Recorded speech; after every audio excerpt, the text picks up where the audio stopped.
पहली बात मैं ये बिल्कुल अपना कॉन्सेप्ट में क्लियर कर दूं, अगर आप ये सोचते हैं कि मैं भी आपको हंसाऊंगा खिलाऊंगा तो इसकी तवक्को आप मुझसे ना रखें, इसलिए कि अगर यहाँ भी आपको हंसाया जाए और आपके सामने चुटकुलेबाजियां की जाएं तो फिर जलसे और मिलादे मुस्तफा और कपिल शर्मा के शो में कोई फर्क नहीं रहेगा। लेकिन इमाम शाफई फरमाते हैं कि हुजूर की मिलाद में आप फरमाते बेसाख्ता खिलखिला के हंसना, इमाम शाफई ने लिखा है कि जिना से बदतरीन गुनाह है। जरा तबत्तु वस्सलामु अला हादीना इला महासनिल अफ़आल वाला आलिही वसाबिही अल्लज़ी मुज़ारिईना लहू फिस सिफ़ाति वल अमाल अम्मा बअद। माशाअल्लाह। क़ाल अल्लाहु तबारक व तआला फ़िल क़ुरानिल करीम या अय्युहल्लज़ीना आमनुत्तक़ुल्लाह व कूनू मअस सादिक़ीन। माशाअल्लाह।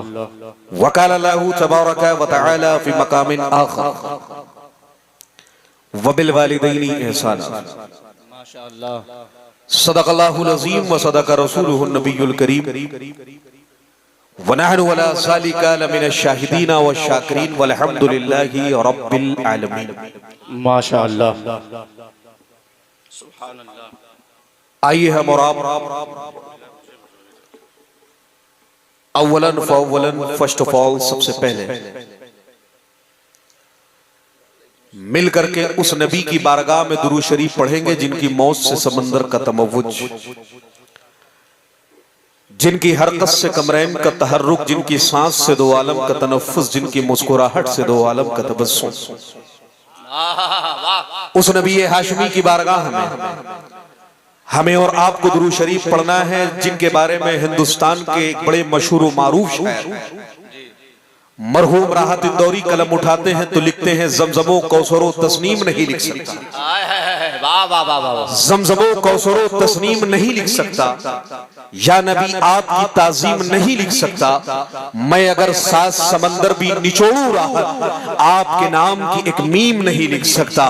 उस नबी हाशमी की बारगाह हमें और आपको दुरूद शरीफ पढ़ना है जिनके चेहरे व दुहा पर जब मेरे इमाम की नजर पड़ती है तो आप कलम से कहते हैं लिख, वो जो न थे कुछ न था, वो जो न हो कुछ न हो, जान है वो जहान की, जान है तो जहान है। उस नबी हाशमी की बारगाह हमें और आपको दुरूद शरीफ पढ़ना है जिनके चेहरे व दुहा पर जब मेरे इमाम इश्क मोहब्बत की नजर पड़ती है तो आप कलम से लिखते हैं सरवर कहूं कि मालिको मौला कहूं तुझे, बागे खलील का गुले ज़ेबा कहूं तुझे, और तेरे तो वस्फ़ ऐबो तनाही से है बरी, हैरा हो मेरे शाह मैं क्या क्या कहूं तुझे, लेकिन रज़ा ने खत्मे सुखान इस पे कर दिया, खालिक का बंदा खल्क का आका कहूं तुझे। उस हुजूर की बारगाह में हमें और आपको दुरूद शरीफ का नज़ारा पेश करना है जिनके गुंबदे खजरा पर जब मेरे इमाम की नजर पड़ती है तो आप कलम से कहते हैं लिख, हाजियों आओ शहनशाह का रोजा देखो, काबा तो देख चुके काबे का काबा देखो। उस नबी की बारगाह में हमें और आपको दुरूद शरीफ पढ़ना है जिनके रोज़े मुकद्दस पर जब मेरे इमाम की नजर पड़ती है तो आप कलम से कहते हैं लिख, बाखुदा खुदा का यही है दर, कहीं और कोई मफर मकर, जो वहां से हो यही आके हो,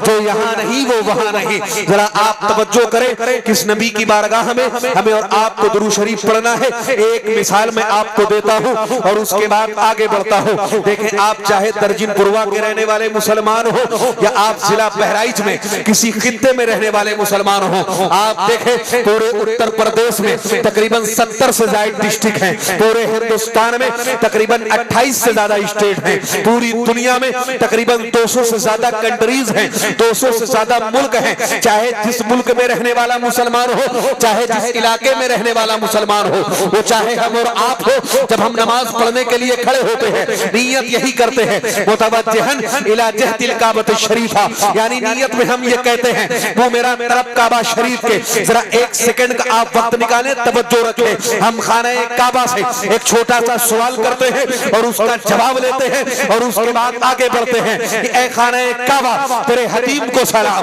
ऐ खाने काबा तेरे दरो दीवार को सलाम, ऐ खाने काबा तेरी इज्जत को सलाम, ऐ खाने काबा तेरी हुर्मत को सलाम। जरा हमें एक छोटे से सवाल का जवाब दे कि पूरी दुनिया के मुसलमान तेरी तरफ मुंह करके नमाज पढ़ते हैं, लेकिन क्या कोई ऐसी जात है जिसकी तरफ तू झुकता हो? क्या कोई ऐसी जात है जिसका तू सजदा करता हो? तो जरा तवज्जो करे, खाने काबा जवाब देता है, सुनो पूरी दुनिया के मुसलमान मेरी तरफ मुंह करके नमाज पढ़ते हैं, लेकिन मैं अगर किसी के आगे झुकता हूँ तो वो आमना का लाल है, वो उम्मत का गमख्वार है। मेरा इमाम कहता है जिनके सजदे को मिहराबे काबा झुकी उन भवों की लताफत पे लाखों सलाम। नारे तकबीर, नारे रिसालत, मसलके आला हजरत, शाने मुस्तफा, नारे तकबीर जिंदाबाद। आए उसी नबी हाशमी की बारगाह में, तवज्जो है, जिनकी बारगाह में सैयदुल मलाइका हजरत जिब्रील अमीन हाजिर होकर अर्ज करते हैं, अल्लाह के नबी मैंने ईस्ट वेस्ट नॉर्थ साउथ यानी जितनी दिशाएं हैं सबको देखा है। ऐ अल्लाह के नबी मैंने शिमालो जुनूब मगरिबो मशरिक को देखा है। हुजूर कायनात का जायजा लेने के बाद मैं इस नतीजे पर पहुंचा हूं कि आपसे ज्यादा खूबसूरत न अल्लाह ने किसी को बनाया है और न कयामत तक खुदा किसी को बनाएगा। आपसे ज्यादा खूबसूरत आपसे पहले न कोई आया है और न कयामत तक कोई आएगा। इस हदीस की तर्जमानी जब मेरे शेख तरीक़त मुजद्दिद दीनो मिल्लत अशाह इमाम अहमद रजा फाजिल बरेलवी करते हैं तो वो कहते हैं यही बोले सिदरा वाले चमने जहां के थाले सभी मैंने छान डाले, तेरे पाए का न पाया, तुझे यक ने यक बनाया, तुझे हमद है खुदा। आए उसी नबी हाशमी की बारगाह में मर्द हजरात से मैं मुल्तमिस हूँ कि बुलंद आवाज से, और मैं अपनी बहनों से माओं से गुजारिश करता हूँ कि पस्त आवाज से हुजूर की बारगाह में मिल करके दुरूद शरीफ का नज़ारा पेश कर ले। पढ़े बावाज़ बुलंद अल्लाहुम्मा सल्ली अला सय्यदना शफीअना नबीना करीमना मौलाना मुहम्मदिन बारिक व सल्लिम सलातु व सलामन अलैका या रसूल अल्लाह सल्लल्लाहु तआला अलैहि वसल्लम। हज़रात मोहतरम, बड़ा खूबसूरत आज का ये प्रोग्राम है और बड़ी खूबसूरती के साथ ये प्रोग्राम कामयाबियों की मंजिलों की तरफ दबा है। दाई के मुबारकबाद है डॉक्टर शब्बीर साहब, अल्लाह रब्बुल इज्जत उनकी उम्र में बरकतें अता फरमाए, उनकी जिंदगी में बरकतें अता फरमाए, उनके अहलो अयाल में अल्लाह बरकतें अता फरमाए। उन्होंने बच्चों के अकीके के मौके पर इस प्रोग्राम को रचाया सजाया बसाया है। अल्लाह की बारगाह में दुआ है अल्लाह बच्चों को दीनी और दुनियावी और उखरवी तमाम भलाइयों से अल्लाह रब्बुल इज्जत उन बच्चों को सरफराज फरमाए। देखें बड़ी खूबसूरत आज की ये महफिल है, बड़ी अच्छी निकाबात। रफीक मोहतरम कारी आरिफ साहब किबला फरमा रहे हैं, मुझसे पेशतर आपने कारी नसीम साहब किबला को सुना है, आपके इमाम साहब किबला मौलाना अयूब साहब किबला तशरीफ रखते हैं, मुझसे पेशतर आपने खिताब मौलाना मुस्लिम साहब किबला से भी समाअत किया है। अल्लाह की बारगाह में दुआ है अल्लाह इस जलसे को अपनी बारगाह में कबूल व मकबूल फरमा ले। और मेरे बहुत सारे अहबाब और तशरीफ रखते हैं, वक्त की तंगदामनी और तंगदस्ती है, वरना इन सबों की बारगाह में मैं इनका नाम लेके सलाम अर्ज करता। बस एक शेर मजमूई तौर पर अर्ज है कि शिकारे माह के में तस्कीरे आफ्ताब करो और किसे मैं तर्क करूं, किसका इंतखाब करूं, मैं किसका नाम लूं, किसको छोड़ दूं। जो जर्रा जिस जगह है वही आफ्ताब है और ये महफिले मैं है, जामो जम नहीं यहाँ कोई किसी से कम। बड़ी खूबसूरत आपकी समाते हैं, पहली मर्तबे आपके दरमियान हाजिर हुआ। रोजाना अल्हम्दुलिल्लाह ये उलमाए कराम हम सब जलसों में शिरकत करते हैं, कुछ ही जलसे ऐसे होते हैं जो याद रह जाते हैं, लेकिन आज का आपका जलसा मुझे इस वजह से याद रहेगा कि आज इस जलसे में चाय के साथ में गुटके भी तकसीम किए गए हैं।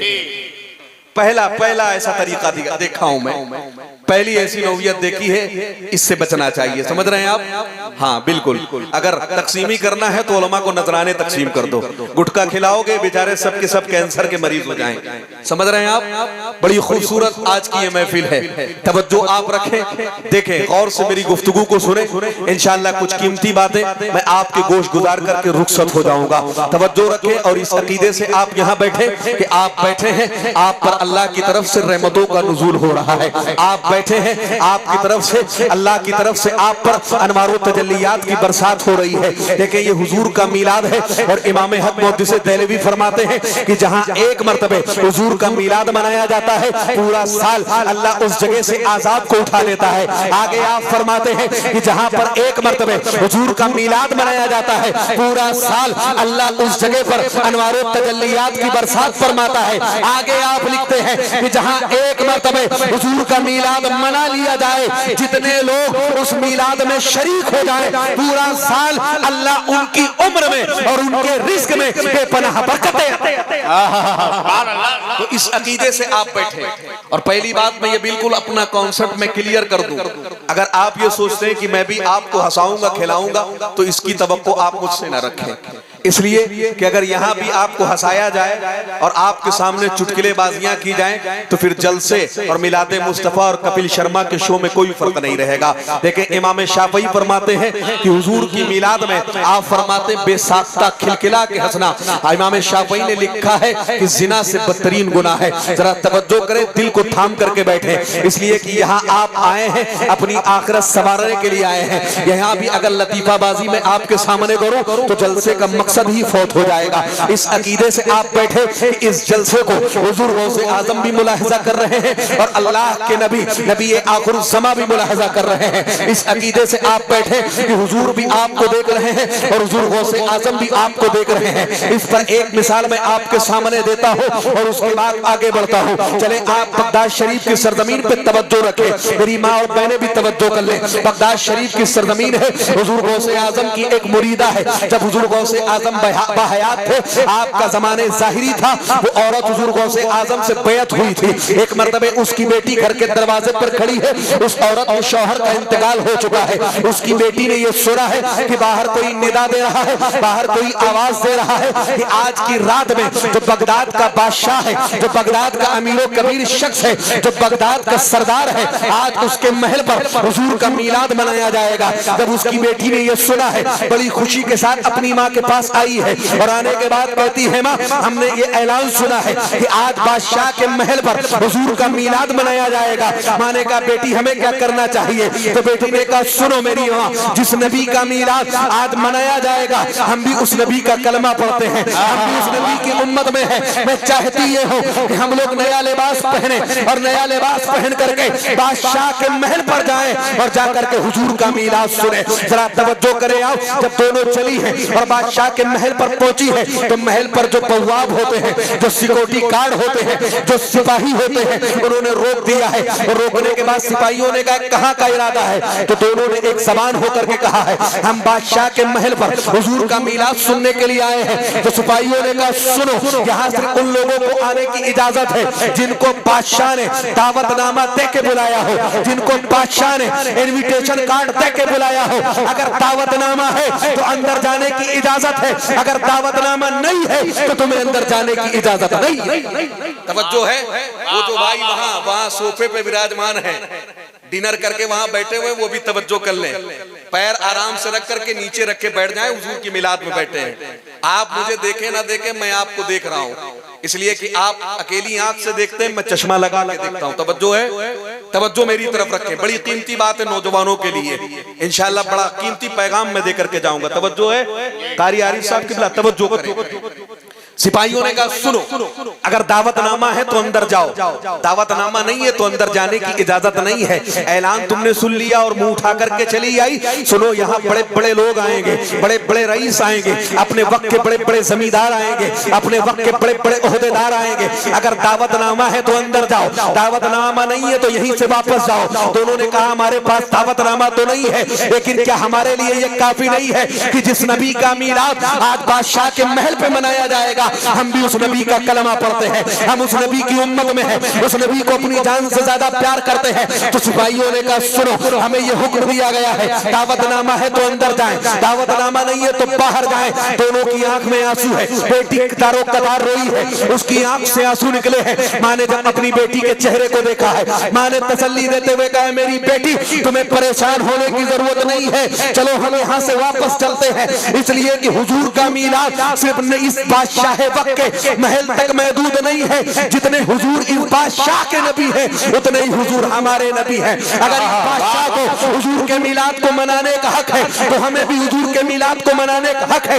बेटी ने कहा मेरी माँ हम करेंगे क्या? तो माँ ने कहा सुनो, हम अपने घर वापस चलते हैं और हम हुजूर का मिलाद मनाते हैं। बेटी ने कहा मेरी माँ हमारे और घर में हम दोनों के अलावा कोई तीसरा नहीं है, हम हुजूर का मिलाद किस तरह मनाएंगे? तो माँ ने कहा सुनो मेरी बेटी, नबी की जो नाते तुम्हें याद है, वो तुम खड़ी होकर के पढ़ना और मैं बैठ करके सुनूंगी। नबी के जो वाकयात तुम्हें याद है वो तुम बयान करना, मैं बैठ करके सुनूंगी। जब तुम थक जाओगी, हुजूर के जो वाकयात मुझे याद है, हुजूर के जो मौजज़ात मुझे याद है, हुजूर की जो सीरत मुझे याद है, वो मैं खड़ी होकर के बयान करूंगी, तुम बैठ करके सुनना। और रकीब फरमाते दोनों घर वापस आई है, बेटी खड़ी हुई है और हुजूर की मिलाद को पढ़ना शुरू किया है, हुजूर की नाते पढ़नी शुरू की है, हुजूर की सीरत को बयान करना शुरू किया है। जब बेटी थक गई है, माँ खड़ी हुई है और उसने हुजूर के मौजज़ात को बयान करना शुरू किया है, हुजूर के बचपन के वाकयात को, हुजूर की सीरत को, हुजूर की हिजरत को बयान करना शुरू किया है। इतने में सहरी का वक्त हो गया है। माँ ने बेटी से कहा सुनो, आज की जो शब है, इस शब की सुबह सादिक का जो वक्त है वो हुजूर की विलादत का वक्त है। और मैंने ये सुना है और मैंने ये पढ़ा है कि अल्लाह के नबी हर साल अपनी विलादत के दिन रोजा तो माँ ने कहा मेरी बेटी सुनो, जाओ ताजा पानी लेकर के आओ, हम सहरी करते हैं, उसके बाद ताजा वजू करते हैं, सहरी करने के बाद फजर की नमाज पढ़ते हैं, इसलिए कि हमें कल का रोजा रखना है। जब बेटी चली है तवज्जो रखें। अब जहां मैं आपको पहुंचाना चाहता हूं जरा दिल को थाम करके रखें और इसे आप यहां से नहीं बल्कि यहां के कानों से सुने, तवज्जो रखें। जब बेटी कमरे से बाहर आई है, जैसे ही वो बरामदे में आई है, उसके बाद जैसे ही आंगन में पहुंची है, उसके हाथ में जो बर्तन था उसने एक चीख मारी है, वो बर्तन छूट करके जमीन पे गिर गया है। माँ ने अंदर से अपनी बेटी को पुकार के आवाज दिया है, मेरी बेटी आखिर तू रोई क्यों है, आखिर तू चीखी क्यों है, आखिर तू चिल्लाई क्यों है, आखिर तूने ऐसा क्या देखा है जिसको देख करके तू चीख पड़ी है। तो बेटी ने कहा मेरी माँ, मैं बताने की ताकत नहीं रखती हूँ, आप कमरे से बाहर आए और आकर के आप खुद बुलाए। माँ बाहर आई है, बरामदे में पहुंची है और जैसे ही वो आंगन में आई है उसने देखा है उसकी भी चीख निकल गई है। उसने देखा है कि उसके आंगन में बड़े पीर दस्तगीर रोशन सैयदना हुजूर गौसे आजम अब्दुल कादिर जिलानी बगदादी रज़ी अल्लाह तआला अन्हु मौजूद है और हुजूर गौसे आजम उसके आंगन में है। और आने के बाद हुजूर गौसे आजम ने उसकी दर की मिट्टी को उठाया है और अपनी आंख से लगाया है, उसकी चौखट को चूमा है, उसके दरो दीवार को चूमा है। वो औरत हुजूर गौसे आजम की मुरीदा थी। अर्ज करती है मेरे पीरो मुर्शिद, आप मुझ जैसे गरीब के आंगन में आए हैं जिसे बादशाह के महल में जाने की भी इजाजत नहीं है, जिसे बादशाह ने अपने महल में जाने की इजाजत भी नहीं दी है। आप मुझ जैसे गरीब के आंगन में आए हैं और सिर्फ आए नहीं है, आप दरो दीवार को भी चूम रहे हैं, मेरी चौखट को भी चूम रहे हैं। आखिर इसकी वजह क्या है? तो जरा तवज्जो करें, हुजूर गौसे आजम का जवाब सुन लें और देखें। हम मिलाद मुस्तफा मनाते हैं, अगर दो लोग भी हों और मोहब्बत से मनाए तो हुजूर अपना मिलाद सुनने के लिए आते हैं। हुजूर गौसे आजम फरमाते हैं सुन है मेरी मुरीदा सुन, जिस नबी का मिलाद तू और तेरी बेटी मिल करके बंद कमरे में बैठ के मना रही थी, वही मदीने वाले आका अपना जिक्र सुनने के लिए तेरे आंगन में आए थे। और हुजूर आए हैं, तेरे दरो दीवार महक गए हैं, हुजूर आए हैं, तेरे घर की मिट्टी मुनव्वर हो गई है, हुजूर आए हैं, तेरा घर मुनव्वर हो गया है। इसी को मेरा इमाम कहता है, चमक तुझसे पाते हैं सब पाने वाले, मेरा दिल भी चमका दे चमका दे। नारे तकबीर, नारे रिसालत, मसलके आला हजरत जश्ने गौसुल वरा हजरत अल्लामा अरशद रजा सकाफी, नारे समझ रहे हैं आप? तो इस एतकाद से बैठे कि तादाद कितनी भी हो उससे फर्क नहीं पड़ता है। अगर मोहब्बत से हुजूर को याद करते हैं तो हुजूर भी आते हैं और हुजूर गौसे आजम भी आते हैं। जरा तवज्जो करें, जब भी हुजूर का मिलाद सजाया करें तो दिल से दुआ किया करें और कहा करें या रसूल अल्लाह, सुना है आप हर आशिक के घर तशरीफ लाते हैं, मेरे घर में भी हो जाए चरागा या रसूल। समझ रहे हैं आप? तो ये हुजूर का मिलाद है, हुजूर गौसे आजम के नाम से इस जलसे को निस्बत है। तो इस एतकाद से बैठे कि इसको हुजूर गौसे आजम भी मुलाहजा कर रहे हैं और इसको अल्लाह के नबी भी मुलाहजा कर रहे हैं। और जब हुजूर बैठ तकरीर फरमाते थे, सहाबा जब हुजूर के सामने बैठते थे तो मुहद्दिसीन फरमाते इस तरह बैठते थे कि जैसे लगता था इनके जिस्मों से रूहें परवाज कर गई हैं। अगर कोई इस तरह बैठते थे कि परिंदे आकर के उनके कांधों पर बैठ जाते थे तो काफी देर तक परिंदे उठते भी नहीं थे, इसलिए कि वो अपने जिस्म को हरकत भी नहीं देते थे। इस तरह वो हुजूर जब बयान करते थे और हुजूर जब तकरीर करते थे, हुजूर जब नसीहत करते थे, इस तरह वो हुजूर की महफिल और हुजूर की मजलिस में बैठा करते थे। और हुजूर गौसे आजम जब तकरीर फरमाते थे तो मुर्रकीन फरमाते हैं जब आपका खिताब खत्म होता था तो कई लाशें आपके मजमे से निकला करती थी। यानी इस तरह आप खिताब करते थे कि आपके खिताब को सुन करके लोगों की धड़कनें रुक जाया करती। समझ रहे हैं आप? तो उस गौसे आजम बड़े पीर दस्तगीर की महफिल में आप बैठे, समझ रहे हैं? तो यहाँ आप बैठे तो दिल से गुफ्तगू को सुने। देखें, मैं चाहता हूँ कि हुजूर गौसे आजम की बारगाह में कुछ खिरादे अकीदत पेश कर दूं और उसके बाद अपने असल मौजू पे आता हूँ। तवज्जो है? अगर तवज्जो है तो मिलके बोले एक मरतबे सुभान अल्लाह, सुभान अल्लाह, मिलके बोले या रसूल अल्लाह, एक मरतबे बोले या गौसे आजम अल मदद। तवज्जो है आपकी, गुफ्तगू को सुने मेरी। देखे आला हज़रत फाज़िल बरेलवी ने हुजूर गौसे आजम की बारगाह में जो मनकबत लिखी उनकी शान में मशहूर ज़माना मनकबत, मैं चाहता हूँ बस उसके 2-3 शेर पढ़ दूं और उसकी थोड़ी सी तशरीह आप सुन लें और उसके बाद मैं अपने असल गुफ्तगू पर, असल मौजू पे गुफ्तगू करके अपने खिताब को समेटता हूँ। तवज्जो है?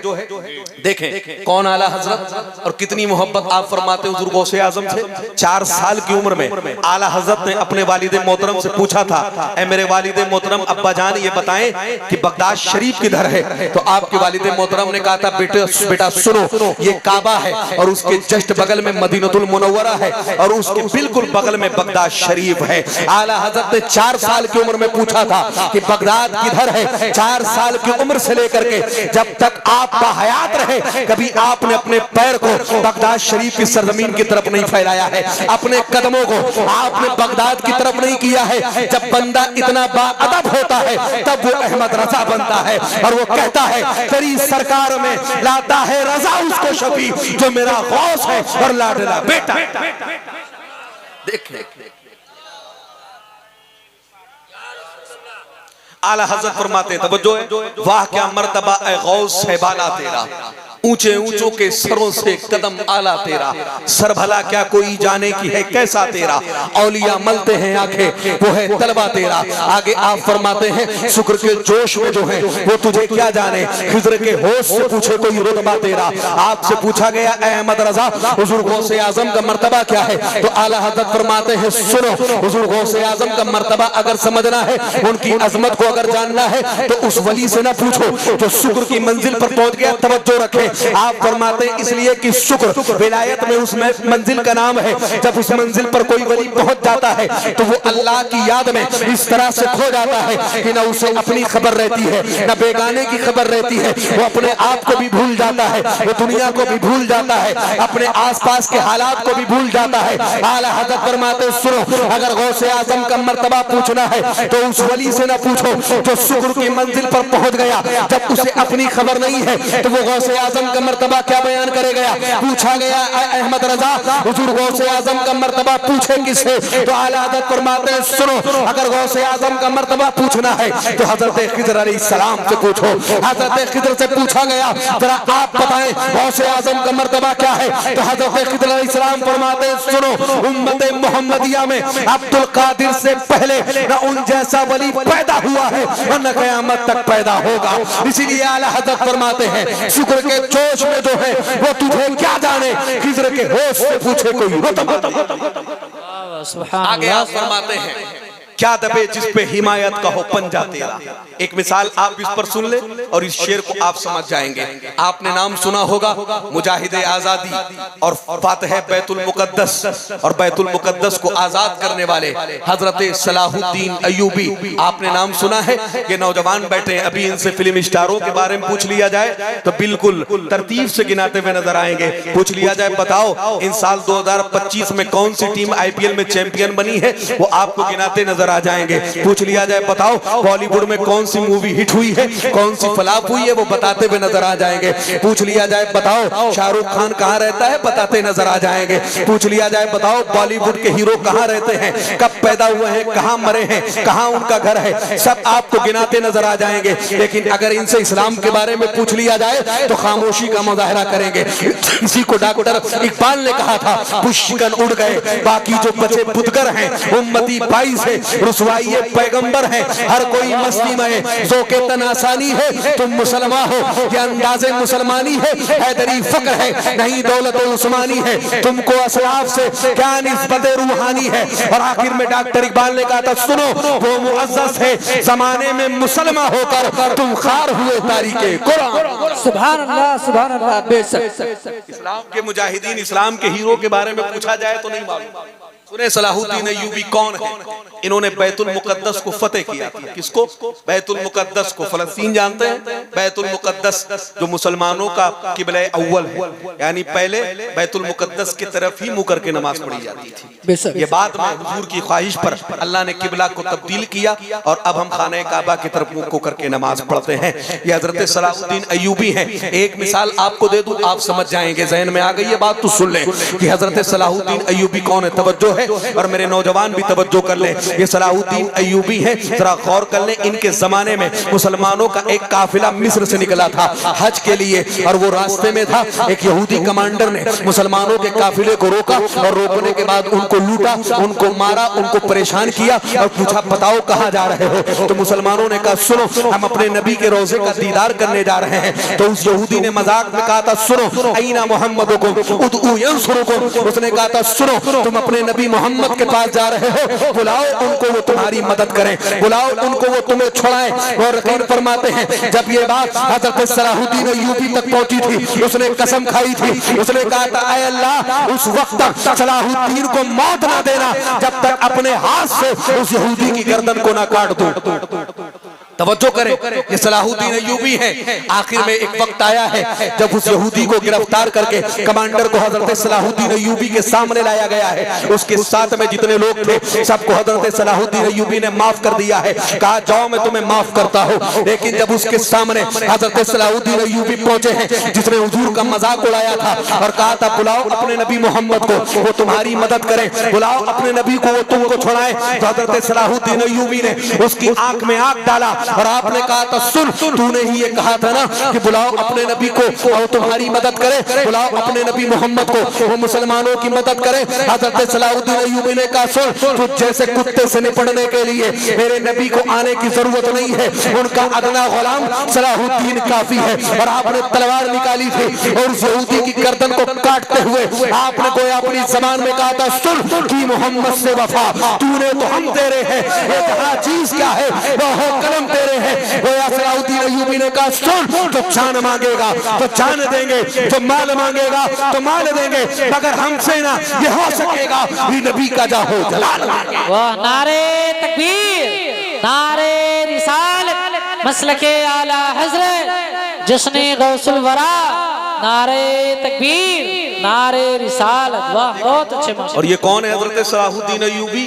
ये हुजूर गौसे आजम के मुरीद हैं, पक्के कादरी हैं, पक्के सच्चे हुजूर गौसे आजम के मुरीद है। तवज्जो करें, जो शेर मैंने पढ़ा उसकी तशरीह आप सुन लें। तवज्जो है, पूरी जिंदगी हजरत सलाहुद्दीन अय्यूबी जंग में रहे, पूरी जिंदगी आप कुफ्फारों मुशरिकीन और यहूद और नसारा से लड़ते रहे। जब आपका आखिरी वक्त था और बिस्तरे मर्द पे, जब आप बिस्तरे मर्ज पे थे तो आपसे पूछा गया ऐ सलाहुद्दीन ये बताओ पूरी जिंदगी तुम जंग में रहे लेकिन कभी कोई तलवार तुम्हारी गर्दन को ना काट सके। न जाने कितने लोगों को तुमने अपनी तलवार से काट दिया है लेकिन कोई तलवार तुम्हें तकलीफ न पहुंचा सके। तो हजरत सलाहुद्दीन अय्यूबी ने कहा सुनो दुनिया की कोई तलवार सलाहुद्दीन की गर्दन को टच भी नहीं कर सकती है। पूछा गया क्यों? तो हजरत सलाहुद्दीन अय्यूबी कहते हैं सुनो बचपन का जमाना था, वो कहते हैं मेरे वालिद मोहतरम मुझे लेकर के हुजूर गौसे आजम की बारगाह में गए थे और उन्होंने कहा था ऐ बड़े पीर दस्तगीर आप मेरे बेटे के लिए दुआ कर दे। हुजूर गौसे आजम ने मुझे अपने करीब बुलाया था। जरा तवज्जो करें, हजरत सलाहुद्दीन अय्यूबी कहते हैं लोगों आम तौर से अगर हम किसी को दुआ देते हैं तो उसके सर पे हाथ रख के दुआ देते हैं, अगर किसी को दुआ देते हैं तो उसकी पीठ पे हाथ रख के दुआ देते हैं। लेकिन गौसे आजम ने जब मुझे दुआ दी थी तो उन्होंने हाथ मेरे सर पे नहीं रखा था, मेरी पीठ पे नहीं रखा था, बल्कि मेरी गर्दन पे रखा था और गर्दन पे रख के दुआ दी थी। ये गौसे आजम के हाथ की बरकतें हैं कि सलाहुद्दीन की गर्दन को कोई तलवार टच न कर सके। इसी को आला हज़रत फरमाते हैं क्या तबे जिस पे हिमायत का हो, पंजा तेरा शेर को खतरे में लाता नहीं, कुत्ता तेरा। सुभान अल्लाह, बेशक सुभान अल्लाह। सलाहुद्दीन अय्यूबी है, लेकिन एक बात आप और सुन लीजिए, मेरी माए बहनें बैठी हैं, तवज्जो करें। यही सलाहुद्दीन अय्यूबी है, जब इन्होंने बैतुल मुकद्दस को फतेह किया था, उस वक्त यहूदियों ने कहा था सलाहुद्दीन आज तो तुमने इसको फतेह कर लिया है, आज तो तुमने छोड़ा लिया है, लेकिन एक वक्त आएगा जब हम इसको फिर मुसलमानों से छीन लेंगे। तो सलाहुद्दीन अय्यूबी ने कहा था सुनो, एक सलाहुद्दीन अय्यूबी चला जाएगा, अल्लाह हजारों सलाहुद्दीन अय्यूबी पैदा कर देगा। तो यहूदियों ने कहा था सलाहुद्दीन, ये तारीख इस बात पर शाहिद रहेगी और इस बात पर हिस्ट्री गवाह रहेगी कि तुम्हारे बाद कायनात में कोई और सलाहुद्दीन नहीं पैदा होगा, इसलिए कि सलाहुद्दीन तुम वो हो जिसके नाम से आज भी यहूद और नसारा कांपते हैं। यहूदियों ने कहा था सुनो सलाहुद्दीन तुम्हारे बाद कोई और सलाहुद्दीन कायनात में नहीं आएगा। सलाहुद्दीन ने कहा था क्यों? तो यहूदियों ने कहा था सुनो हम तुम्हारी कौम की बच्चियों को इस तरह बना देंगे कि वो जिंदगी में कभी दूसरा सलाहुद्दीन पैदा नहीं करेगा। आप देखें बच्चे रोजाना मुसलमानों के घर में पैदा होते हैं, जन्म लेते हैं, लेकिन देखें कोई सलाहुद्दीन अय्यूबी क्यों नहीं पैदा होता है। गौर करें, आज के माँ बाप हैं और सलाहुद्दीन के माँ बाप को आप देख लें, तवज्जो है। एक मिसाल आपको दे दूं, आप समझ जाएंगे। सलाहुद्दीन के वालिद हैं हजरत नजमुद्दीन अय्यूबी। आपकी उम्र आधे से ज्यादा हो चुकी है, यानी आधी उम्र गुजर चुकी है, लेकिन आपने निकाह नहीं किया है। जब भी आपसे पूछा जाता निकाह क्यों नहीं करते हो, तो कहते मुझे आज तक ऐसी लड़की मिली ही नहीं है जिसको मैं अपनी शरीक हयात बना सकूं। पूछा गया आपको क्या चाहिए एक लड़की के अंदर, आप आखिर चाहते क्या हैं, आपकी शरीक हयात कैसी होना चाहिए? तो सलाहुद्दीन ने कहा सुनो मैं ये चाहता हूं कि जो औरत मेरे निकाह में आए, जो लड़की मेरे निकाह में आए, वो मेरा हाथ पकड़ करके मुझे जन्नत तक लेकर के जाए और अल्लाह उससे मुझे ऐसी औलाद अता करे जो कल बैतुल मुकद्दस को फतेह। सुभान अल्लाह, सुभान अल्लाह। मुझे पूरी जिंदगी कोई ऐसी लड़की मिली ही नहीं है। एक मर्तबे आप अपने पीरो मुर्शिद के पास बैठे हुए थे, इतने में एक लड़की आई और पर्दे के बाहर से उसने सलाम किया। आपके पीरो मुर्शिद ने जवाब दिया। पीरो मुर्शिद फरमाते हैं बेटी जरा ये बताओ कल जो तुम्हारे लिए रिश्ता मैंने भेजा था आखिर तुमने इनकार क्यों कर दिया है? तो लड़की ने कहा वो रिश्ता मुझे पसंद नहीं है। आपके पीरो मुर्शिद कहते हैं बेटी आखिर कमी क्या है? लड़का जो है वो पैसे के एतबार से बड़ा मजबूत है, धन दौलत के एतबार से बड़ा मौजूद है, शोहरत के एतबार से भी बड़ा मजबूत है, आखिर तुमने इनकार क्यों किया है? तो पर्दे के पीछे से लड़की ने कहा ए मेरे पीरो मुर्शिद मुझे अपने लिए ऐसा शौहर चाहिए जो मेरा हाथ पकड़ करके मुझे जन्नत तक लेकर के जाए और अल्लाह उससे मुझे ऐसा बेटा अता करे जो कल बैतुल मुकद्दस को फतेह। सुभान अल्लाह। सलाहुद्दीन ने के वालिद हजरत नजमुद्दीन अय्यूबी ने सुना, उनके पैरों के नीचे से जमीन निकल गई। वो सोचते हैं आखिर ये कौन सी लड़की है, जैसी ख्वाहिश मैं रखता हूँ ऐसी ख्वाहिश ये भी रखती है। आप अपने पीरो मुर्शिद के पास गए और कहते हैं मैं इसी से निकाह करना चाहता हूँ। आपका निकाह हुआ है और अल्लाह ने इन दोनों के दरमियान से जिस बेटे को पैदा किया है दुनिया उसी को सलाहुद्दीन अय्यूबी के नाम से जानती है। जरा गौर कर ले, तारीख गवाह है जब माँ बाप नेक होते हैं तभी बच्चे नेक होते हैं। अगर माँ बाप सलाहुद्दीन अय्यूबी के वालिदैन जैसे हो तो बेटा सलाहुद्दीन अय्यूबी जैसा होता है। अगर माँ बाप नेक हो तो बेटा गौसे आजम जैसा होता है। अगर माँ नेक हो तो बेटा सैयद सालार मसूद काजी जैसा होता है। अगर माँ नेक हो तो बेटा गरीब नवाज जैसा होता है। अगर माँ आबिदा हो, माँ जाहिदा हो तो बेटा वारिस पाक जैसा होता है, मखदूम पाक जैसा होता है, साबिर पाक जैसा होता है। अगर माँ बाप नेक हो तो बेटा आला हजरत जैसा होता है। अगर माँ बाप नेक हो तो बेटा मुफ्ती आज़म हिंद जैसा होता है। अगर माँ बाप नेक हो तो बेटा सदरुल शरिया जैसा होता है। अगर माँ बाप नेक हो तो बेटा हाफिज मिल्लत जैसा होता है। आप उलमा तवज्जो करेंगे, अगर माँ नेक हो और इस तरह नेक हो कि अपने ज़ेवरात को गिरवी रख करके मंजर इस्लाम के मुदर्रिसीन की तनख्वाह अदा कर दे तो उसकी कोख से जो बच्चा पैदा होता है दुनिया उसी को कादुल शरिया के नाम से जानती है। जिन्होंने कहा था अख्तरे कादरी खुल्द में चल दिया, खुल्द वाहे हरे कादरी। नारे तकबीर, नारे रिसालत, मसलके आला हजरत, फैज़ाने हुजूर ताजुश शरिया, नारे तकबीर। जिंदाबाद जिंदाबाद। तवज्जो है। मैं अपनी माओं से बहनों से गुजारिश करता हूँ, सुनो, अगर आप चाहती हैं कि आपकी औलाद नेक हो तो पहले आपको नेक बनना होगा। अगर आप बैठ करके मोबाइलों पर सीरियल देखेंगी, बैठ करके गाने सुनेंगी, बैठ करके लेटेस्ट मूवियां देखेंगी, तो आपकी कोख से जो बच्चा पैदा होगा वो कभी सलाहुद्दीन अय्यूबी जैसी हिम्मत और उनकी जैसी जुर्रत रखने वाला नहीं हो सकता है। आपकी कोख से जो बच्चा पैदा होगा वो भी आप ही की तरह गानों से मोहब्बत करने वाला होगा। इसलिए कि जब माँ बाप नेक होते हैं तभी बच्चे नेक होते हैं। अगर आप ये चाहते हैं, और खास तौर से मैं अपनी बहनों से गुजारिश करता हूं, अगर आप ये चाहती हैं कि आपकी आने वाली नस्लें नेक हो तो पहले आपको नेक बनना होगा। अगर आप कुरान की तिलावत करेंगे तो आने वाला बच्चा भी कुरान की तिलावत करने वाला होगा। अगर आप कुरान से मोहब्बत करेंगे तो आपकी आने वाली नस्लें कुरान से मोहब्बत करने वाली होंगी। अगर आप नमाजों की पाबंदी करेंगे तो आपकी आने वाली नस्लें भी नमाजों की पाबंदी करने वाली। इसलिए कि जब माँ बाप नेक होते हैं तभी बच्चे नेक होते हैं। देखें आगे आला हजरत फरमाते हैं, तेरी सरकार में लाता है रजा उसको शफी जो मेरा गौस है और लाडला बेटा तेरा। जरा तवज्जो करें, अगर गौसे आजम की अजमती बयान की जाए तो पूरा वक्त खत्म हो जाएगा, पूरी रात खत्म हो जाएगी, लेकिन कमा हको गौसे आजम की अजमत बयान नहीं हो सकती है। मैं गौसे आजम का एक कौल नकल करता हूँ और उस पर आपकी तवज्जो चाहता हूँ और उसी पर थोड़ी गुफ्तगू करके रुखसत होना चाहता हूँ। तवज्जो है, हुजूर गौसे आजम एक मर्तबे खिताब कर रहे थे। आपने खिताब करते हुए फरमाया, लोगों सुनो। आप फरमाते हैं अपने नाना जान की एक हदीस को बयान करते हुए, हुजूर गौसे आजम फरमाते हैं, मेरे नाना जान ने फरमाया कि कल क़यामत के दिन अल्लाह की बारगाह में एक शख्स को लाया जाएगा, उसके पास नेकियां इतनी होगी कि वो अपनी नेकियों को देख करके दिल ही दिल में खुश होगा। वो सोचेगा, ऐ अल्लाह, आज मैं तेरी बारगाह में इतनी नेकियां लेकर के आया हूँ, आज मुझे जन्नत में जाने से कोई रोक नहीं सकता है। हुजूर फरमाते हैं, सुनो, जब उसकी नेकियां तौली जाएंगी, जब उसके नाम आमाल तोले जाएंगे मीज़ान पर, जब उसके नाम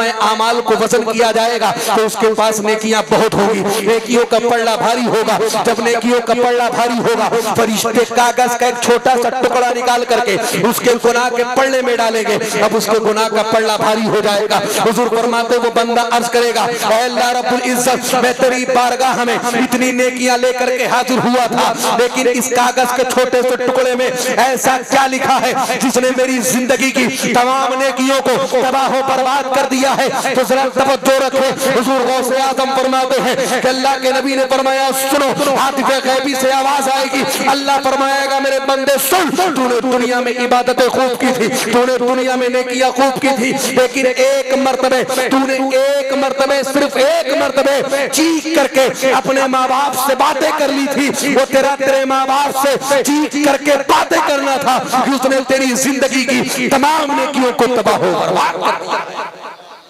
जरा आप बताएं, एक मर्तबे तवज्जो है, नौजवानों की तवज्जो चाहता हूं। वो उधर जो कुर्सी पे बैठे सो रहे हैं, अगर जलसा सुनना है तो जगा दो, सुन ले, नहीं तो घर पे जाके आराम करें। तवज्जो है आपकी, तो पीछे खड़े, तुम्हारी जिम्मेदारी है, जगाओ उनको। हाँ, हालत मनाम से जगाओ। इधर तवज्जो है। देखें इतने नौजवान यहाँ बैठे, मैं अर्ज ये कर रहा था, हुजूर फरमाते एक मर्तबे जिसने चीख करके माँ बाप से बातें कर ली, अल्लाह ने उसकी जिंदगी की तमाम नेकियों को तबाह बर्बाद कर दिया है। तो जरा मेरे नौजवान तवज्जो कर ले, जो बात बात पर माँ बाप पर चीख पड़ते हैं, अगर माँ बाप किसी काम से रोक दे चिल्ला पड़ते हैं, अगर माँ बाप किसी काम से मना कर दे माँ बाप को डांट देते हैं। बात तो ऐसे हैं जो माँ बाप को गालियां देते भी नजर आते हैं, जो माँ बाप को कोसते भी नजर आते हैं, जो माँ बाप को बुरे अलकाब से पुकारते भी नजर आते हैं। आला हजरत फाजिल बरेलवी फरमाते हैं, आप लिखते हैं एक मसले के जवाब में आपने फरमाया, सुनो, माँ बाप का अदब ये है, माँ बाप का अदब व एहतराम ये है, माँ बाप की इज्जत ये है कि जब माँ बाप से गुफ्तगू की जाए तो डायरेक्ट उनसे गुफ्तगू ना की जाए, पहले माँ बाप से इजाजत ले ली जाए। अगर माँ बाप इजाजत दे दे तब उनसे बात की जाए। और आप फरमाते हैं अगर माँ बाप इजाजत दे दे तो इस तरह गुफ्तगू करो कि जैसे एक गुलाम अपने आका से गुफ्तगू करता है,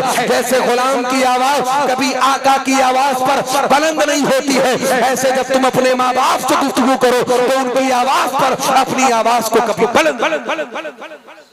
देखें हुजूर फरमाते हैं, तवज्जो है, जिनके माँ बाप सलामत हैं, अल्लाह की बारगाह में दुआ है अल्लाह उन्हें उम्र खिज़र अता फरमाए। जिनके इंतकाल करके कब्र में जा चुके हैं अल्लाह उनकी मग़फ़िरत फरमाए, कब्र पर अनवारो तजल्लियात की बरसात फरमाए। जरा सुन ले माँ बाप की अजमत क्या है। आज माँ बाप जिंदा है, उनका अदब व एहतराम आपको समझ में नहीं आता है, उनका वकार उनकी इज्जत आपको समझ में नहीं आती है, लेकिन जरा तवज्जो करें ये माँ बाप कौन है। हुजूर की बारगाह में एक सहाबी हाजिर हुए, अर्ज करते हैं अल्लाह के नबी ये बताएं अल्लाह हमें नजर नहीं आता है, अगर हमें ये जानना हो कि अल्लाह हमसे राजी है या नाराज है तो हुजूर कोई तरीका बता दे जिससे हम ये समझ जाएं कि अल्लाह हमसे राजी है या अल्लाह हमसे नाराज है। तो हुजूर ने फरमाया सुनो, अपने घर वापस जाओ, माँ बाप का चेहरा देख लो, अगर माँ बाप राजी हैं तो आंख बंद के ये यकीन कर लो कि तुमसे तुम्हारा रब राजी है, और अगर माँ बाप नाराज है तो तुमसे तुम्हारा रब नाराज है। हुजूर फरमाते हैं रब की रिजा ये माँ बाप की रिजा में है, और रब की नाराजगी ये माँ बाप की नाराजगी में है। जरा तवज्जो कर लें, ये माँ बाप अल्लाह की एक नेमत है, और ऐसी वैसी नेमत नहीं है, बड़ी अजीम नेमत है। मेरी बहनें भी तवज्जो कर लें, इनकी जबानें भी माँ बाप के सामने बड़ा चला करती हैं। अगर माँ बाप किसी बुरे काम से रोक दे तो कहते तुम्हें क्या मालूम है, ये मॉडर्न जमाना है, तरक्की का जमाना है, तुम्हारा जमाना कब का लट के जा चुका है, तुम्हें क्या मालूम है इस दौरे तरक्की में किस तरह जीना है। याद रखें माँ बाप का अदब व एहतराम करें। अगर माँ बाप के सामने आप जबान चलाएंगे जिंदगी भर की आपकी नेकियां तबाह बर्बाद कर दी जाएंगी, इसलिए कि माँ बाप अल्लाह की एक ऐसी नेमत है जो जिंदगी में सिर्फ एक बार मिलती है। जरा गौर कर लें, आपका कोई दोस्त है, अगर उससे आपकी दोस्ती टूट जाए, आप किसी और शख्स के करीब हो जाए, वो भी आपका सगा ही दोस्त होगा। आपका कोई भाई है, खुदा न करे उसका इंतकाल हो जाए, आपका अगर कोई दूसरा सगा भाई है तो वो भी आपका सगा ही भाई होगा। अगर आपकी कोई बीवी है, अल्लाह ना करे उसका इंतकाल हो जाए, आप दूसरा निकाह कर लेंगे, वो भी आपकी सगी ही बीवी होगी। लेकिन ये माँ बाप अल्लाह की एक ऐसी नेमत है, अगर जिंदगी में ये एक मर्तबे आपकी नजरों से ओझल हो गए, आप कायनात में किसी के दामन को पकड़ के माँ और बाप कह लें, लेकिन वो आपके हकीकी माँ बाप नहीं हो, इसलिए कि ये नेमत जिंदगी में सिर्फ एक बार मिलती है। जरा तवज्जो कर ले, एक मिसाल आप सुन ले। और जब मैंने इसको रिसाले में पढ़ा था तो मेरी आंख में भी आंसू आ गए थे। जरा तवज्जो करें, देखें माँ बाप कितनी अजीम नेमत है। एक शख्स से उसका निकाह हुआ है, अल्लाह ने उसे बेटे की शक्ल में बड़ी खूबसूरत औलाद अता की है। कुछ साल गुजरे, उसकी बीवी का इंतकाल हो गया। तवज्जो करें, जरा दिल से सुन ले, उसने दूसरा निकाह किया है। एक मरतबे वो शख्स यूं ही बेख्याली में बैठा था, उसके बेटे का गुजर उसके सामने से हुआ। 6-7 साल की उम्र है उसके बेटे की। उसने अपने बेटे को बुलाया और बुलाने के बाद पूछता है मेरे बेटे जरा ये बता, वो तेरी पहली वाली माँ थी जिससे मैंने पहले निकाह किया था, जिसने तुझे पैदा किया है, और ये जो तेरी दूसरी वाली माँ है जिससे मैंने बाद में निकाह किया है, इन दोनों में तुझे कोई फर्क नजर आता है? इन दोनों में तुझे कोई डिफरेंस नजर आता है? तवज्जो करे तो बेटे ने बड़ा मासूमियत भरा जवाब दिया। बेटा कहता है मेरे बाप तो मेरी पहली वाली माँ थी जिसने मुझे पैदा किया था, वो कायनात की सबसे बड़ी झूठी औरत थी, उससे बड़ी झूठी औरत मैंने कभी देखी ही नहीं है, और ये जो मेरी दूसरी वाली माँ है इससे बड़ी सच्ची औरत मैंने कभी देखी ही नहीं। उसके बाप को ताज्जुब हुआ जैसे आपको ताज्जुब हो रहा है। उसने कहा मेरे बेटे जरा इसको एक्सप्लेन तो कर, जिस माँ ने तुझे 9 महीने अपनी कोख में रखा, जिसने अपना खूने जिगर पिला के तुझे बड़ा किया, जो मौत की वादियों से लड़ करके तकलीफें सह करके दुनिया में तुझे लाने का सबब बनी है, तू उसे झूठी कह रहा है? ऐसा कौन बेटा होगा एहसान फरामोश जो अपनी माँ को झूठी कहेगा, सगी माँ को, और सौतेली माँ को सच्ची कहेगा? तो बेटे ने कहा मेरे बाप जरा सुने, मैंने अपनी सगी माँ को झूठी इसलिए कहा है कि जब मैं उसकी बात नहीं सुनता था वो मुझसे कहती थी अगर पढ़ने नहीं जाएगा दिन भर भूखा रखूंगी, तुझे खाना नहीं दूंगी। है मेरे बाप, मैं दिन भर उसकी बात नहीं सुनता था, दिन भर खेल कूद में मशगूल रहता था, लेकिन जब मैं घर वापस आता था वो मुझे अपने हाथों से खिलाती भी थी, मुझे अपने हाथों से पिलाती भी थी, मुझे अपने सीने से भी लगाती थी। और ये जो मेरी दूसरी वाली माँ है, अब जब आप दफ्तर चले जाते हैं ये मुझसे कहती है सुन अगर काम नहीं करेगा दिन भर भूखा रखूंगी, खाना नहीं दूंगी। ऐ मेरे बाप, आपको मालूम नहीं है मैं दिन भर भूखा रहता हूँ लेकिन मुझे ये खाना नहीं देती है, मैं दिन भर प्यासा रहता हूँ ये मुझे पानी नहीं देती है। उसने कहा मेरे बाप, मैंने अपनी सगी माँ को झूठी इसलिए कहा है कि वो जो कहती थी वो करती थी, वो जो कहती थी वो उसका उल्टा करती थी, उसका उलट करती थी, उसके बरअक्स करती थी। वो कहती थी तुझे खाना नहीं दूंगी,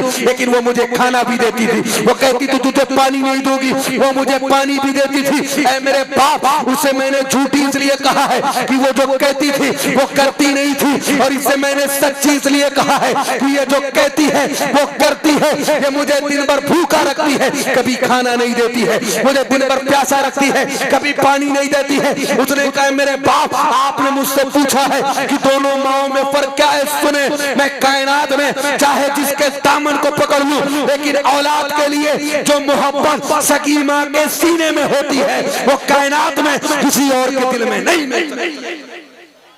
देखिए आप, अगर माँ बाप जिंदा हैं उनकी कद्र करें आप।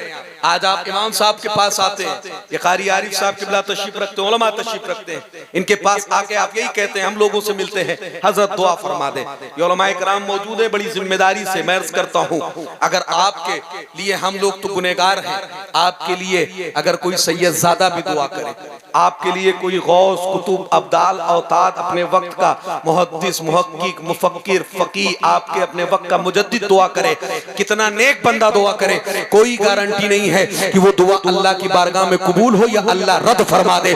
लेकिन अगर आपके माँ बाप आपके हक में दुआ कर दे तो हुजूर फरमाते सुनो, माँ बाप हुजूर फरमाते सुनो, बाप की दुआ औलाद के हक में ऐसे है जैसे नबी की दुआ उम्मती के हक में, जैसे नबी की दुआ उम्मती के हक में अल्लाह कभी रद्द नहीं करता है, ऐसे ही माँ बाप की दुआ औलाद के हक में अल्लाह कभी रद्द नहीं फरमाता है। और हुजूर फरमाते सुनो, इसको सूफिया रिवायत करते हैं कि जब एक माँ के हाथ औलाद के हक में दुआ के लिए उड़ जाए तो अल्लाह का अर्श कांपने लगता है। अल्लाह फरिश्तों से फरमाता है, फरिश्तों ये अर्श क्यों कांप रहा है? फरिश्ते अर्ज करते हैं मौला तू आलमुल खबीर है, तू जर्रे जर्रे को जानता है, मौला तुझे बखूबी मालूम है ये अर्श क्यों कांप रहा है। ऐ अल्लाह, आज एक माँ ने अपने बेटे के हक में दुआ के लिए हाथ उठाया है, इसीलिए अर्श कांप रहा है। तो अल्लाह फरमाता है सुनो, तुमने उसके उठते हुए हाथ बाद में देखे थे, अभी माँ के हाथ उठे नहीं थे कि मैंने उसकी दुआ को कबूल कर लिया। सुभान अल्लाह।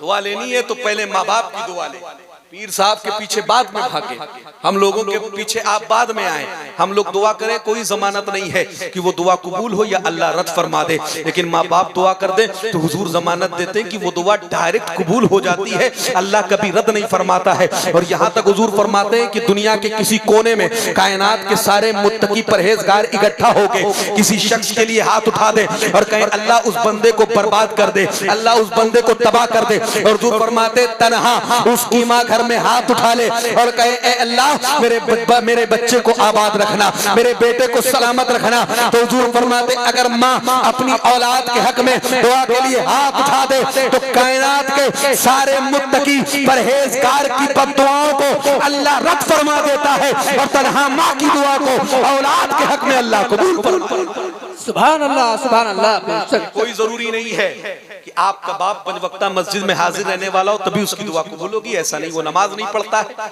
वो अपने अमाल का खुद जिम्मेदार होगा। माँ आपकी कभी नमाज नहीं पढ़ती है, वो अपने अमाल की खुद जिम्मेदार होगी। बाप तुम्हारा नमाज नहीं पढ़ता है, अगर जुआरी हो, शराबी हो, सूदखोर हो, लेकिन वो तुम्हारे लिए जन्नत का दरवाजा है।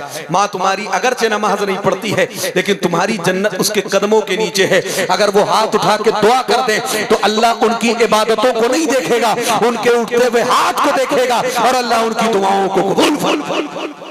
सुभान अल्लाह। आज नौजवान यहाँ बैठे, थोड़ी सी तरक्की, दिल लग रहा है थोड़ी सी बात और हो जाए, बस आखिरी मरहले से गुफ्तगू गुजर रही, तवज्जो है।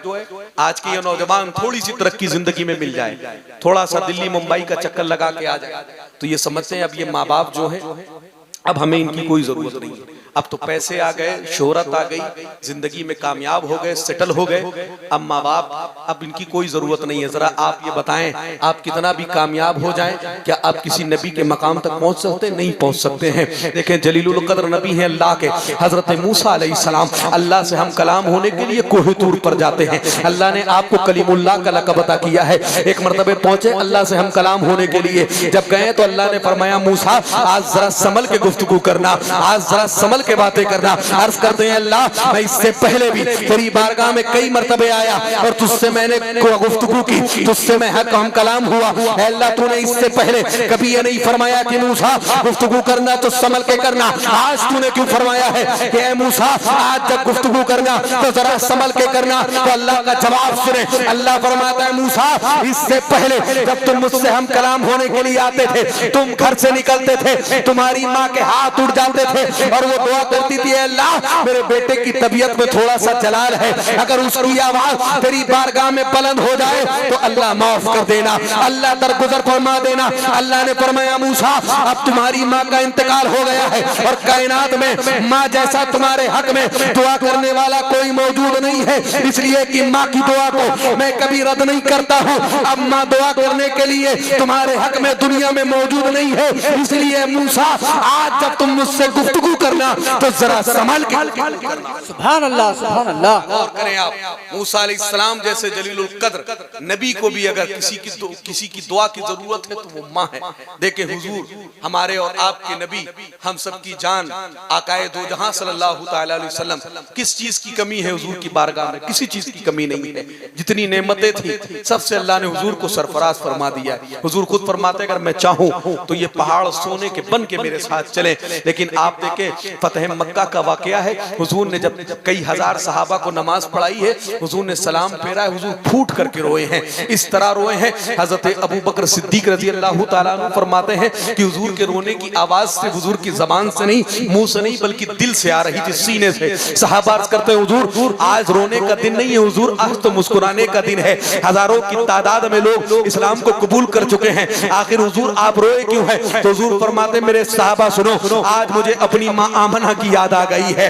आज मेरा दिल ये चाहता है कि अगर मेरी माँ मुझे देखती कि मैं इतने लोगों की इमामत कर रहा हूँ, अल्लाह ने मुझे इस मनसब पर फाइज कर दिया है, तो मेरी माँ के दिल को बड़ी खुशी होती। हुजूर ने कहा मेरे सहाबा मेरा दिल ये चाहता है कि मैं तुम सबको नमाज पढ़ा रहा हूँ और मेरी माँ आमिना मुझे आवाज दे करके पुकारे, मैं नमाज तोड़ करके अपनी माँ के पास पहुंच जाऊं। हुजूर ने फरमाया मेरे सहाबा सुनो, दुनिया में सबकी मोहब्बत है अपनी जगह है और माँ की मोहब्बत अपनी जगह है, इसलिए आज तुम्हारे नबी को अपनी माँ की याद आ गई। बताएं आज माँ बाप हैं कदर समझ में नहीं आती, लेकिन जिस दिन दुनिया से चले गए चिराग लेके ढूंढोगे लेकिन माँ बाप नहीं मिलेंगे। दुनिया में जितने रिश्ते हैं सब मतलबी हैं, दुनिया में जितने रिश्ते हैं सब किसी ना किसी मतलब से जुड़े हुए हैं, लेकिन माँ बाप का वो रिश्ता है जो कोई आपसे मतलब से नहीं जुड़ा है बल्कि उसका ताल्लुक डायरेक्ट मोहब्बत से है। इसलिए माँ बाप की कदर करें। एक वाकया मैं आप सबके सामने पढ़ करके गुफ्तगू को खत्म करता हूँ। देखें यही मूसा अलैहिस्सलाम है, अल्लाह की बारगाह में अर्ज करते हैं अल्लाह रब्बुल इज्जत जन्नत में हर शख्स का कोई ना कोई पड़ोसी होगा। अल्लाह मेरा दिल ये चाहता है कि मैं उस शख्स का दीदार करूं जो जन्नत में मेरे साथ होगा। तवज्जो करें, देखें माँ बाप की दुआएं इंसान को कहां से कहां पहुंचाती हैं। हजरत मूसा अलैहिस्सलाम ने अर्ज किया, अल्लाह ने फरमाया मूसा देखना चाहते हो? अर्ज करते हैं अल्लाह दिल तो चाहता है कि मैं उस शख्स का दीदार करूं जो जन्नत में मेरे साथ रहेगा। अल्लाह ये तेरा करम है अगर तू दिखा दे। अल्लाह ने फरमाया मूसा फला चौराहे पर फला जगह पर फला इलाके में चले जाओ, एक शख्स है उसको देख लो, वो जन्नत में तुम्हारे साथ रहेगा। मूसा अलैहिस्सलाम अल्लाह की बताई हुई निशानी के मुताबिक पहुंचे हैं। आपने देखा एक शख्स है जिसकी गोश्त की दुकान है, दिन भर गोश्त काटता है बेचता है। मूसा अलैहिस्सलाम देखते रहे, वो दिन भर गोश्त काटता रहा। जब शाम हो गई मूसा अलैहिस्सलाम ने देखा कि उसने थोड़ा गोश्त अपने साथ में लिया, दुकान को बंद किया। मूसा अलैहिस्सलाम के पास आता है, आके अर्ज करता है मैं सुबह से आपको देख रहा हूँ कि आप यहाँ मौजूद हैं, आप हमारे शहर के नहीं लगते हैं, यकीनन आप मुसाफिर हैं। अगर आप मुसाफिर हैं तो आज की शाम की दावत आपकी मेरे घर पे है। मूसा अलैहिस्सलाम सोचते हैं ये जन्नत में मेरे साथ रहेगा, अल्लाह ने फरमाया है ये जन्नत में मेरा पड़ोसी होगा, ये अल्लाह ने मुझसे कहा है ये जन्नत में मेरा हमसाया होगा, ये अल्लाह ने मुझे बताया है। लेकिन ये किस अमल की बुनियाद पे मेरे साथ रहेगा? ये तो दिन भर गोश्त बेचता है, ना नमाज पढ़ता है, ना कोई इबादत करता है। आपने सोचा शायद ये घर पे चल के इबादत करता हो, आपने उसकी दावत को कबूल कर लिया है। मूसा अलैहिस्सलाम जब उसके साथ उसके घर पहुंचे हैं, उसने मूसा अलैहिस्सलाम को बिठाया, तवज्जो करे, जाके अंदर गया है, खाना तैयार किया है, मूसा अलैहिस्सलाम के पास आया है और आने के बाद कहता है चल के आप खाना खा लें। तो मूसा अलैहिस्सलाम ने कहा ये बताओ तुम मेरे साथ नहीं खाओगे? उसने कहा मैं आपके साथ नहीं खाऊंगा, अगर आपको मेरे साथ खाना है तो आपको इंतजार करना होगा, अगर आपको अभी खाना है तो आपको तन्हा खाना होगा। मूसा अलैहिस्सलाम सोचते हो ना हो मैं खाने में मशगूल हो जाऊं और ये इबादत में मसरूफ हो जाए। मूसा अलैहिस्सलाम कहते हैं मैं अकेले नहीं खाऊंगा, मुझे चाहे जितनी देर तक इंतजार करना पड़े मैं तुम्हारे साथ खाऊंगा। उसने कहा अगर मेरे साथ खाना है तो आपको इंतजार करना होगा। मूसा अलैहिस्सलाम कहते हैं जब दावत तुमने ली है तो तुम्हारे लिए तो मैं इंतजार भी कर सकता हूँ। उसने कहा असल में मामला ये है कि मेरी एक बूढ़ी माँ है जिसकी उम्र तकरीबन 100 साल हो गई है। वो कहता है वो चल फिर नहीं सकती है, वो खा पी नहीं सकती है, अपने हाथ से अपना काम नहीं कर सकती है। जब तक मैं उसे खिला पिला ना दूं तब तक मैं अपने ऊपर एक लुकमे को भी हराम समझता हूँ। उसने कहा तब तक मैं कुछ नहीं खाता हूँ। वो गया है अंदर और उसने अपनी माँ को उठा के बिठाया। मौरखीन फरमाते हैं इतनी ज़ईफ़ा औरत थी, इतनी कमजोर थी, यानी हड्डियों का एक ढांचा थी, बिस्तर पे लेटी थी, ऊपर से चादर थी तो लगता ही नहीं था कोई अंदर लेटा हुआ है। उसने अपनी माँ को उठाया है, उसके चेहरे को धुला है, उसके हाथ और पैर को धुला है और उसने अपने हाथ से और अपने मुंह में उसने लुकमा रखा है और उसको चिबा करके उसने अपने हाथ से अपनी माँ को खिलाना शुरू किया है। मूसा अलैहिस्सलाम फरमाते लोगों मैं भी उसकी माँ की इजाजत से, इसलिए कि वो बूढ़ी औरत थी, ज़ईफ़ा थी, उसके कमरे में आ गया था। मूसा अलैहिस्सलाम फरमाते मैं देखता रहा वो अपनी माँ को खिलाता रहा, मैं देखता रहा वो अपनी माँ को पिलाता रहा। जब उसने अपने हाथ से अपनी माँ को खिला दिया है, अपने हाथ से अपनी माँ को पिला दिया है, उसने अपनी माँ को लिटाया है, जब चलने लगा है तो मूसा अलैहिस्सलाम फरमाते लोगों उसकी माँ के कांपते हुए हाथ उठ गए। वो अर्ज करती है अल्लाह रब्बुल इज्जत तू देख रहा है ना मेरे बेटे ने मेरी कैसी खिदमत की है। ऐ अल्लाह अब मैं चल फिर नहीं सकती हूँ, मेरा बेटा मुझे खिलाता भी है, मेरा बेटा मुझे पिलाता भी है। ऐ अल्लाह मैं अपने बेटे से राजी हूँ और तुझसे यह दुआ करती हूँ कि तू इससे राजी हो जा और जन्नत में इसे हजरत मूसा का साथ। सुभान अल्लाह, सुभान मूसा अल्लाह। अलैहिस्सलाम फरमाते हैं जब वो नौजवान मेरे पास आया है और आने के बाद कहता है चले चल के खाना खा ले, ऐ मुसाफिर चलो और चल के खाना तनाउल कर लो। मूसा अलैहिस्सलाम खड़े हुए और खड़े होकर के आप